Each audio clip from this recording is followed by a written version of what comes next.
Welcome back to Indian Trace. This is going to be really cool. What you're looking at is a favorite pile of about 15 hammerstones that I keep as my display quality ones. And it's a nice afternoon here, lunchtime, out at the koi pond. It's rained quite a bit, and you can see right over here I've got artifact. I just got nice quartz and rhyolite, because that's basically what's around here in eastern North Carolina, and it just lines the outside of this whole koi pond. Look up C4 artifacts, and it'll give a shout out to what that is. I just wanted to show you a little bit of a close-up of some of these hammerstones. Just unbelievable stuff. Of course, I've got some stuff here. Now, down here, all these hammerstones are just ones, great pieces that I'm getting ready to get out of here, and they'll find a new home somewhere. Hard stones from eastern North Carolina. They're fine to share. These ones, they just happen to touch my heart in a different way, and they're just really cool. And I want to give you a close-up of just a couple, not to take too much time. The video ran out before when I tried to do this, but they're all indicative of a certain shape. And of course, of a nice worked edge on all of these, really just showing how much of a tool and how coveted it was. Some great stuff. The great backdrop of the water and the reflection of the trees. These tools were just used and just worth keeping. I mean, you got ones that are just like biscuits, rock biscuits, right? Just look at these. This is a pretty big stone right here. Just worked off the tip, look at that. And on the edges again. Sound of summer out here. Just taking a little break with the tools at lunchtime and just to share them here on Indian Trace, because these really weren't on film when I picked them up out in the field.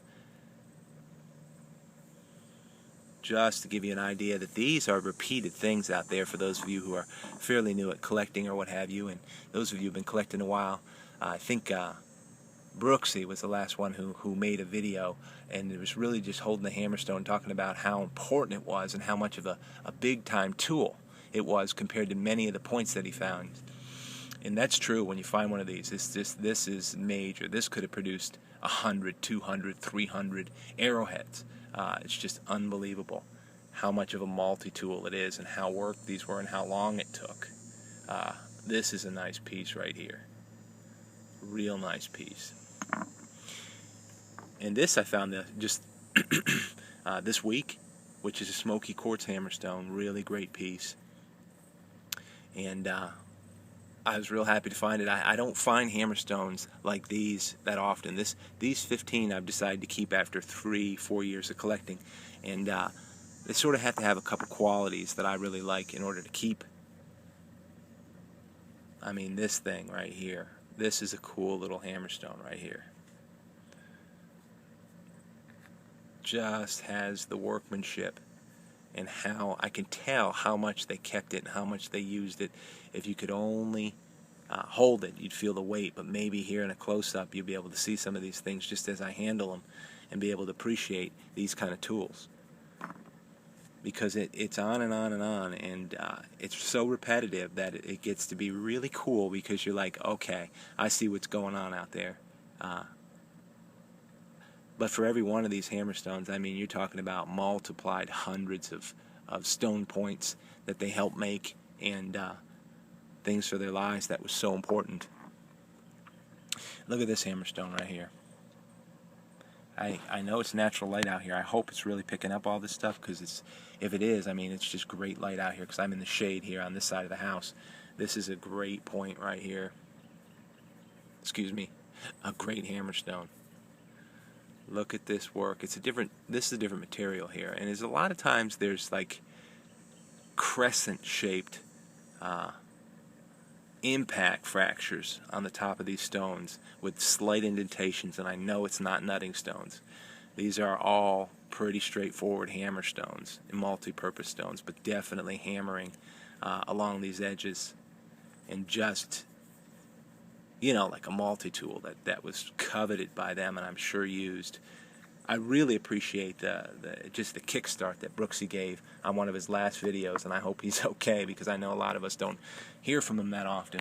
On a hammerstone he found, and just was talking about how important they were to him and how much more important when he finds a good one that they are to him. This is about my favorite hammerstone right here. Just about my favorite.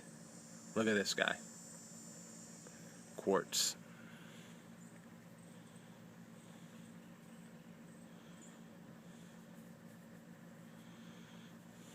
It speaks for itself, though. Look at these edges.